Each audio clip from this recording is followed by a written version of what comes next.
پٹھانوں والا لباس دہشت گردی کی علامت؟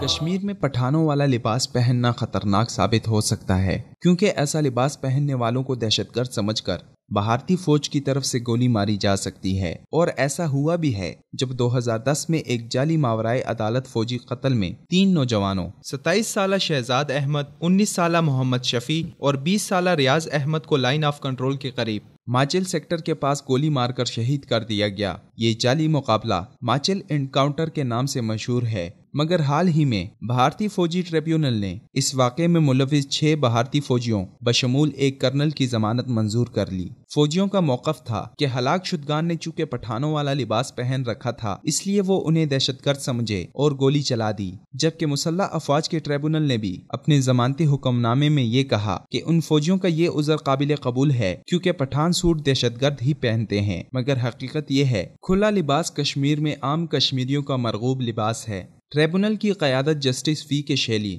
اور لیفٹیننٹ جنرل ایس کے سنگھ کے پاس تھی، جن کے مطابق انہیں یقین ہے کہ مارے جانے والے افراد کشمیری شہری نہیں بلکہ دہشت گرد ہی تھے، کیونکہ یہ بھارت اور پاکستان کے متنازع سرحد کے قریب اس حصے میں پائے گئے جو دہشت گردوں کے سرحد پار کرنے کے لیے استعمال ہوتا ہے۔ ٹریبونل کے مطابق سرحد کے قریب اتنی رات گئے ان افراد کی موجودگی انہیں مشکوک بناتی ہے۔ ضمانتی حکم نامہ جاری کرنے سے قبل عدالت نے مقتولین کے والدین کی طرف سے پولیس میں رپورٹ کے اندراج میں تاخیر کو تنقید کا نشانہ بنایا اور کہا کہ پولیس رپورٹ میں جان بوجھ کر تاخیر کی گئی تاکہ اپنے مقتول بچوں کے سلسلے میں ہمدردی یا مالی معاوضہ حاصل کیا جا سکے، مگر ٹریبونل کے یہ تمام بیانات یک طرفہ اور انصاف کے اصولوں کا خون ہے، کیونکہ پولیس تحقیقات سے معلوم ہوا تھا کہ ان تینوں نوجوانوں کو نوکری کا لالچ دے کر کپواڑہ کے آرمی کیمپ میں بلایا گیا، جہاں فوجیوں نے عسکریت پسندوں کو مارنے پر ملنے والے انعام کے لالچ میں انہیں گولیاں مار کر شہید کر دیا اور ان کی لاشیں مقامی قبرستان میں دفنا دی گئیں۔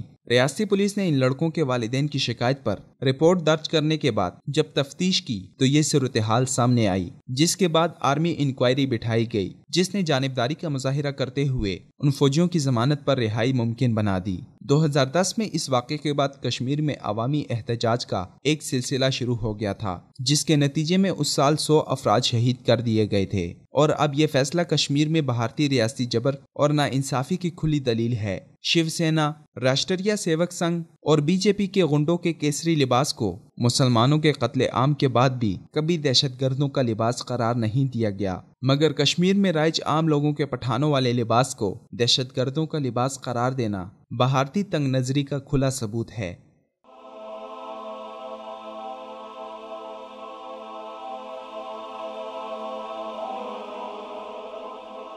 ایمان کی کرن، ہدایت کی شمع، وصال اردو۔